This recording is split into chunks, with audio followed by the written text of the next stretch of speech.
I am very much thankful to our Honorable Head of the Department,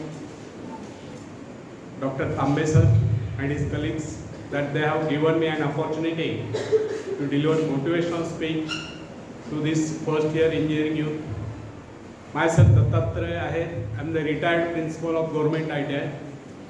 Basically, I am an electrical engineer. I have been worked as an electrical engineer at Koina Hydroelectric project for 2 years, 1 year at Chandrapur Thermal Power Station. Then after I joined to Government Technical College and worked as a lecturer for 13 years.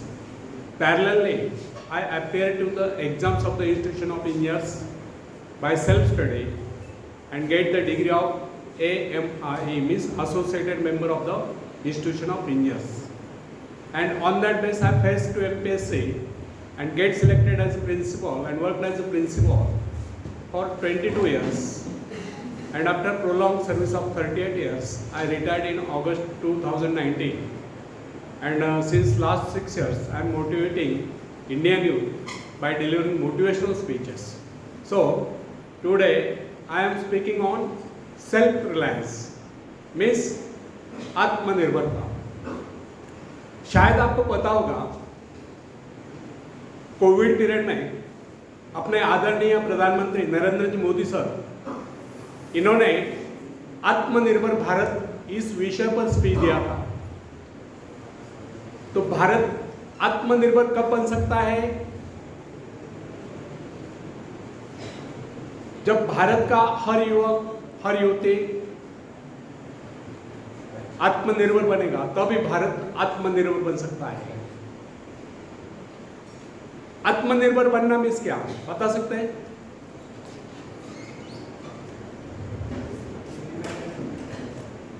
आत्मनिर्भर बनना means क्या? Independent बनना. इसका मतलब ये नहीं कि माँ बाप को छोड़ देना.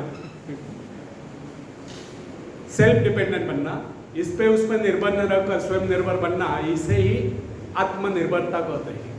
और इसी विषय पर मैं बोलने वाला हूं. तो फ्रेंड्स, आत्मनिर्भर बनने की क्षमता वास्तव में हर व्यक्ति में होती है, परंतु बहुत कम लोग ऐसे होते हैं जिन्हें अपने ऊपर विश्वास हो. दूसरों का सहारा ढूंढना तो उनकी आदत से बन जाती है. यह बात हमें कभी नहीं भूलनी चाहिए. दूसरों के सहारे चलना तो बड़ा आसान है, किंतु इससे हमारी रही सही शक्ति क्षीण हो जाती है. मस्तिष्क और योग्यता, इनका जितना उपयोग किया जाएगा ये उतने बढ़ेंगे, इनका उतना ही विकास होगा. एक विडंबना है कि अपने आप कुछ करने की बात तो जैसे इन लोगों के मन में आती नहीं. कुछ लोग अपने आप एक ही काम करते रहते हैं, और वह है अपने बदनसीबियों का रोना रोना या दूसरों के आश्रय कर उनके गुणगान करना. ऐसे लोग जिन्हें सदा दूसरों के ही बल पर विश्वास होता है, वे केवल पिछलकों की संख्या पाकर निंदा के पात्र बने रहते हैं. ऐसे लोग अपने आंतरिक शक्तियों का भी लाभ नहीं उठा पाते. फ्रेंड्स, यह न समझना आप यदि जन्मजात नेता नहीं है तो ऐसे रहोगे. जन्मजात कौन क्या होता है? कोई मान नहीं होता, कोई वैज्ञानिक नहीं होता है, बल्कि एक अबोध बालक जन्म के बाद अपने में ऐसी शक्ति पैदा करता है जिसके सहारे वो अपने व्यक्तित्व की एक अलग पहचान बना लेता है. इतिहास में ऐसे बहुत से लोग हुए जिनमें नेतृत्व करने की योग्यता नहीं थी, फिर भी वे अपने प्रयत्नों से, अपने परिश्रम से, अपने योग्यताओं का विकास करके महान नेता बने. नेता वही होता है जो किसी पर निर्भर न हो, जिसमें नेतृत्व करने की क्षमता हो, जो दूसरों के विचारों का सहारा लेना आवश्यक न समझता, उसमें स्वयं सोचने और अपने कार्यक्रमों को स्वयं निर्धारित या कार्यान्वित करने की क्षमता होती है. लोगों की संख्या बढ़ाकर भीड़ के बीच में चलना तो कोई बड़ी बात नहीं है. बड़ी बात तो यह है कि लोगों के दिलों में अपना स्थान बनाया जाए, चाहे लोगों की संख्या कितनी कम क्यों न हो. ऐसे लोग वही होते जो आत्म विकास करके शक्तिशाली हो चुके हैं. ऐसे ही लोग अपने भाग्य को बदल देते हैं, अपने साथ साथ दूसरों का भी भाग्य बदल देते हैं. आज के युग की विडंबना यह है, हर कोई किसी न किसी का सहारा ढूंढते नजर आता है।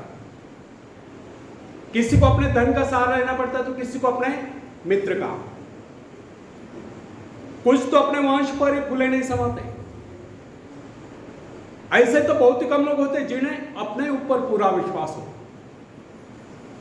दूसरों की शक्ति पर जीने वालों का एक मनोज्ञान यह भी होता है कि ऐसे लोग सदैव किसी न किसी को दोषी ठहराकर अपना पक्ष बचाने के अवसर ढूंढा करते हैं। वास्तविकता यह है, इस प्रकार की आदत कायर प्रकृति की परिचायक है। आत्मनिर्भर बने या आत्मनिर्भर बनने की आदत डालिए। आदत का आरंभ उस समय होता है जब एक बच्चे को उसका पिता कोई विशेष कार्य करने को कहता है तब संतुष्ट नहीं होता, लेकिन जब अपने ढंग से उसी कार्य को करता है, उसे पूरा करने के लिए संघर्ष कर विजय प्राप्त करता है, तो उसके चेहरे पर खुशियों की लहरें तिरकती नजर आती है। इस प्रकार की विजय की भावना उस बालक को शक्तिशाली बनने का एहसास दिलाती है। फ्रेंड्स, स्कूल की शिक्षा या कॉलेज की शिक्षा केवल व्यक्ति की व्यवहार कुशलता और योग्यताओं की वृद्धि नहीं करती, यह तो व्यक्ति के हाथ में औजार थमा देती है। इस औजार का सही इस्तेमाल करना आदमी को स्वयं ही सीखना पड़ता है। हेनरी वर्ड विचर अपने समय का एक महान विचारक, अपने बारे में कथा सुनाया करता था। जब मैं बच्चा था तब मुझे किसी तरह से आत्मविश्वास की शिक्षा दी गई। मुझे ब्लैक बोर्ड के पास भेजा जाता था। मुझ में शंका और संदेह होने का रोग था। मेरे टीचर मुझे बार बार कहते, इस पाठ को अवश्य पढ़ लेना। उनके स्वर में काफी क्रोध हुआ करता था। उनका यही कहना था कि हमें केवल प्रश्नों के उत्तर चाहिए। यद्यपि उन शिक्षकों का यह व्यवहार कठोर ही प्रतीत होता था, किंतु इतने सारे बच्चों को सीधी राह पर लाने के लिए उनका यह व्यवहार उचित ही था। और इस व्यवहार का ही नतीजा था कि 1 मास से भी कम समय में विधि ने मन मैं उन सभी सवालों के जवाब निकलने लगा जो मुझे सबसे कठिन लगते थे। एक दिन मुझे ब्लैक बोर्ड पर एक सवाल हल करने को कहा गया। जैसे मैंने सवाल कॉल किया, टीचर बड़े कठोर अंदाज में बोले, बिल्कुल। अब मेरे पश्चात उन्होंने किसी दूसरे छात्र को बुलाकर उसी सवाल को हल करने को कहा। उसने उसी तरीके से सवाल को हल किया जिस तरीके से मैंने किया था। मेरा उसका जवाब एक था। फिर टीचर उसकी पीठ थपथपा कर बोले, शाबाश, तू तो इस सवाल को हल करने में सफल हो गया। अब मुझसे रहा न गया, मैंने तुरंत ही खड़े होकर पूछा, सर, यदि इसका मेरा जवाब एक है, सुलझाने का तरीका एक है, फिर आपने मुझे डांट कर गलत क्यों कहा था? तब टीचर बोले, यह बात तूने पहले क्यों नहीं कही जब मैंने तुझे गलत कहा था? फ्रेंड्स, केवल पाठ को याद करने से कोई मतलब नहीं। हमारे भीतर यह दृढ़ विश्वास होना चाहिए कि जो कुछ हमने याद किया उसे कोई काट नहीं सकता। इसे ही आत्मविश्वास कहते हैं। जिनमें ही आत्मविश्वास होता है वही तर्क दे सकता है, वही बहस यानी की चर्चा कर सकता है। लेकिन जिसे स्वयं अपने ऊपर ही विश्वास न हो, वह क्या तर्क करेगा? उसके तो अच्छे कार्यों को भी अगर हमने गलत कहा तो उसे यही समझ लेना होगा, हो सकता है वो गलत ही हो। फ्रेंड्स, मनुष्य को भ्रम होता है कि अकेले काम करने से अच्छा किसी दूसरों की सहायता लेकर काम करना होता है। लेकिन अपने ऊपर विश्वास करके पूरी लगन से अगर कार्य को किया जाए तो उसमें सफल होने की आशा दोगुनी हो जाती है। हर महत्वाकांक्षा का अर्थ होता है अपनी शक्तियों का परीक्षण करना, लेकिन दूसरों की नकल करने, दूसरों पर निर्भर रहने से व्यक्ति में दुर्बलता ही तो आती है।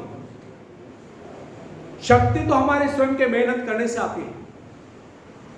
अखाड़े के पास बैठकर हम अपने शरीर को शक्तिशाली नहीं बना सकते, या दूरदर्शन पर एक्सरसाइज प्रोग्राम देखकर हम अपने शरीर को तंदुरुस्त नहीं बना सकते। इसके लिए हमें स्वयं ही व्यायाम करना होगा, स्वयं एक्सरसाइज करनी होगी। फ्रेंड्स, यदि आप जीवन में सफलता चाहते हैं तो इसके लिए आपको स्वयं ही प्रयास करना होगा। स्वयं ही उस रास्ते पर चलना होगा जो आपको उन्नति की ओर ले जाता है, और वह रास्ता है आत्मविश्वास का। अपनी शक्ति को पहचान कर आप सफलता प्राप्त कर सकते हैं, या अपनी योग्यताओं को बढ़ाकर यह सफलता प्राप्त कर सकते हैं। मगर यदि आप यह सोचते होंगे कि संसार में कोई दूसरा व्यक्ति काम करे और सफलता हमें प्राप्त हो, तो ऐसे कैसे हो सकता है? जो लोग बच्चों को इस प्रकार जीवन क्षेत्र में उतरना चाहते हैं कि वे बिना किसी संघर्ष के, बिना कोई कष्ट उठाए आगे बढ़े, तो वे उनकी राह में कांटे बिछाते हैं।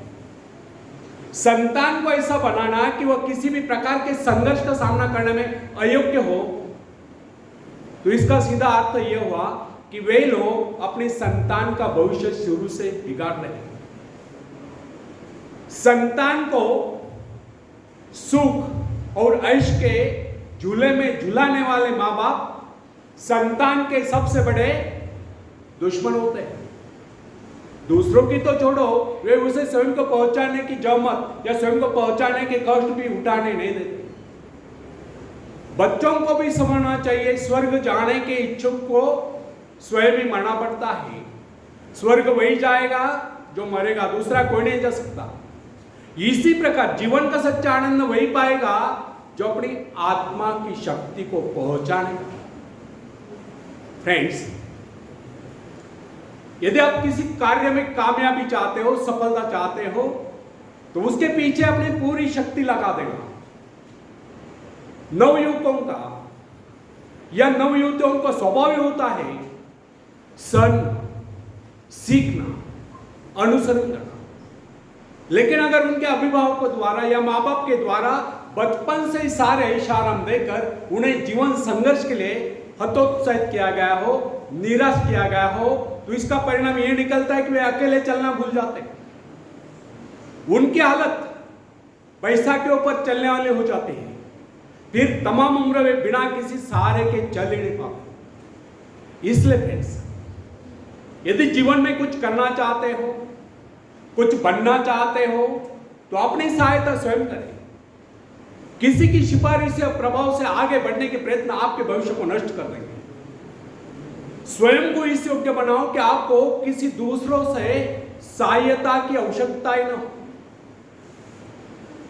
अपने भीतर अथाह साहस और विश्वास जगाइए। आनंद तो उसी उन्नति में आता है जो स्वयं के द्वारा प्राप्त हो। दूसरों के भरोसे उनकी सहायता से आगे बढ़कर अपने को अपंग बनाने का क्या उपाय हो सकता है?